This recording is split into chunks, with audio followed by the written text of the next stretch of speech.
প্রিয়দিনী ভাইরা, তাহলে মুর্দার জন্য যে খাবারের আয়োজন করা হয়, প্রথম কথা হলো নির্দিষ্ট দিনক্ষণ করে কোনো খাবার আয়োজন করার অনুমতি শরীয়তে নাই। দ্বিতীয় নম্বর কথা হলো মুর্দার জন্য খাবারের যে অনুষ্ঠান আমাদের দেশে করা হয়, এই অনুষ্ঠানগুলো বেশিরভাগই হয় লোক দেখানো বা সমাজের মানুষের কথা থেকে বাঁচার জন্য। যার সামর্থ্য নাই সেও মুর্দার খাওয়ানি খাওয়ায়। কেন খাওয়ায়?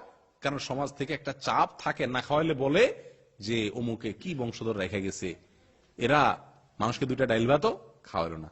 আর এই খাওয়ানোটা শরীয়তে সোজা কথা খাওয়ানোর কোনো কালচারে নেই, বরং উল্টা কালচার আছে। আপনি মুর্দার পক্ষ থেকে দান করতে চান, অন্য সময় দেন, 2-4 বছর পরে দেন, মানুষ মারা গেছে তখনই যার আত্মীয় মারা গেছে তার পরিবারের লোকেরা খাবার অ্যারেঞ্জ করে। এটা উল্টা সিস্টেম। কিরকম উল্টা সিস্টেম আমি বলি আপনাদেরকে। ভাই, খাবার মানুষ কখন খাওয়ায় মানুষকে? আমার কথা বুঝেন না আপনারা? সঠিক, মানুষ যখন কোন খুশির খবর পায় তখন মানুষকে কি করে? খানা খাওয়ায়। যেমন বিয়ে করলে অলিমা, শরীয়ত অলিমার ব্যবস্থা রাখছে না? বিয়ে করছেন, খুশি হয়েছেন, সবাই অলিমা করান, ছাগল খাওয়ায়, জবাই করে। নবী সাল্লাল্লাহু আলাইহি ওয়াসাল্লাম নিজেই এক সাহাবীর কাছে চাইছেন আউলিমা লবিসাত, অলিমা চায়ে খাওয়ান যায়। অলিমার খানা এমন খানা যেটা চায়ে খাওয়াও কি যায়, যদি কাছের লোক হয়, যার তার কাছে না। বুঝে আসছে কথা? নবী সাল্লাল্লাহু আলাইহি ওয়াসাল্লাম এক সাহাবীকে রীতিমতো বলে বসছেন, বিয়ে করছেন শুনে বলতেছেন আউলিম ওয়ালাউ বিশাত, কমপক্ষে ছাগল দিয়ে হলে অলিমা খাওয়াও। তাহলে হাদিস থেকে বোঝা যায় অলিমার খানা বন্ধু বান্ধব নিজস্ব লোক হলে চাইয়াও কি করা যায় আছে, খানা। তাহলে এখানে নবী সাল্লাল্লাহু আলাইহি ওয়াসাল্লাম যে খাইতে বলছেন এটা না, এটার অর্থ এটাও হতে পারে যে নবী সাল্লাল্লাহু আলাইহি ওয়াসাল্লাম তাকে অলিমা নির্দেশ করেছেন, হয়তো সে অলিমা দেয় নাই, অলিমা দেওয়া সুন্নাত, এটা দিতে বলছেন। যাই হোক, এটা মজা করে বললাম। যেটা বলতে চাচ্ছি যে বিয়ে করলে মানুষ খুশি হয় সেজন্য খাওয়ায় অলিমা। সন্তান হয়েছে খুশি, আকিকা জবাই করে খাওয়াও, ঠিক না? আর আমাদের সমাজে ছেলে পাশ করছে খাওয়ায়, মানে খুশি হইলে মানুষ খাওয়ায়, চাকরি পাইছে খাওয়ায়। আরে ভাই, আপনার বাবা মারা গেছে, মা মারা গেছে, ভাই মারা গেছে, আপনি কি খুশি? আপনি মানুষকে খাওয়াইতেছেন যে, এই সিস্টেমে তো মনে হচ্ছে যে আপনি বিরাট খুশি, সেই জন্য সারা গ্রামের মানুষ কি করতেছেন? খাওয়াইতেছেন। ব্যাপারটা এরকম না।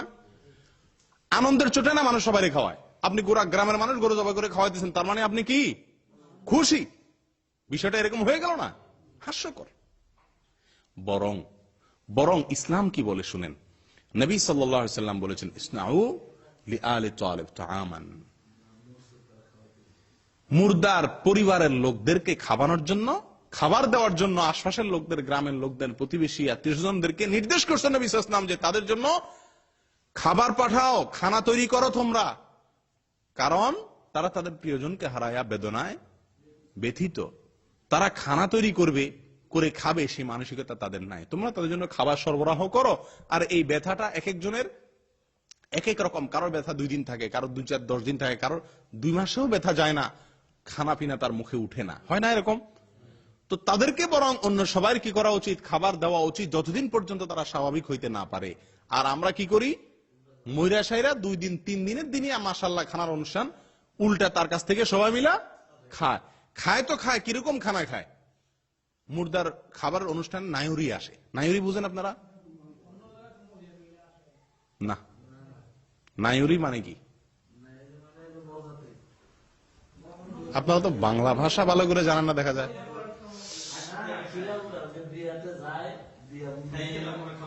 একজনও জানেন না?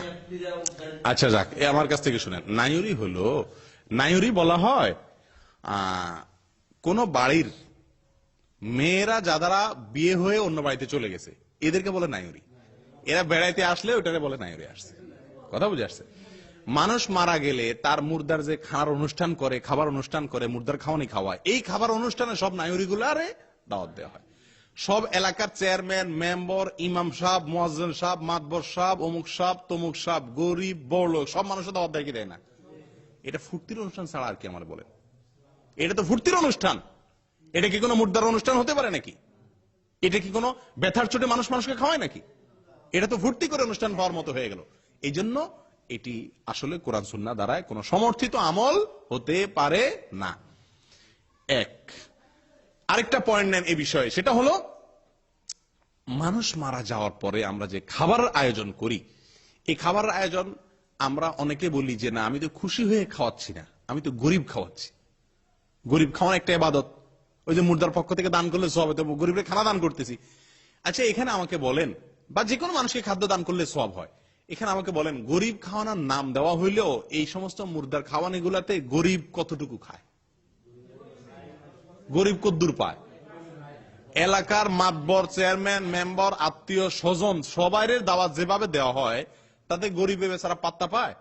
আর যদি পাত্তা পায়ও, তো গরিবরে বলা হয় এই তোরা পরে গরিবরে সিরিয়াল দিয়ে দাঁড় করা রেখা, এরপরে গণ্যমান্যরে খাওয়ায়া, এরপর থাকলে গরিবরে খাওয়ান। এটা গরিব খাওয়ানোর নামে তামাশা, ঠিক না ভাই? ঠিক। সবচেয়ে বড় কথা হলো ভাই, ওই যে একই কথা, অদৃশ্যের জগতে কোন কাজটা করলে উপকার আসবে, এটা অদৃশ্যের জগতের মালিক ভালো জানেন।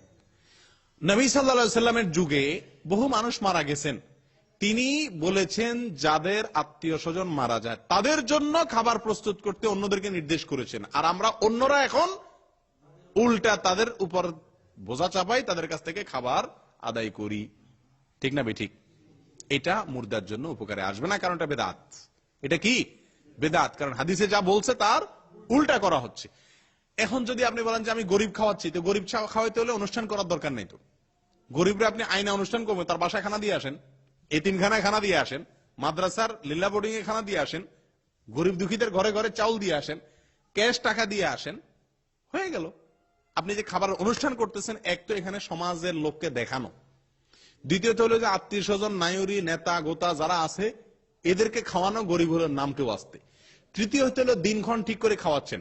চতুর্থ হতে হলো নবী সাল্লাল্লাহু আলাইহি ওয়াসাল্লামের যুগে মানুষ মারা যাওয়ার পরে সওয়াবের উদ্দেশ্যে মৃত ব্যক্তির পরিবাররা অন্য কাউকে খাবারের অনুষ্ঠান করছে, এর কোনো নজির পাওয়া যায় না। গরিব খাওয়াতে চাইলে অনুষ্ঠান করার প্রয়োজন নাই।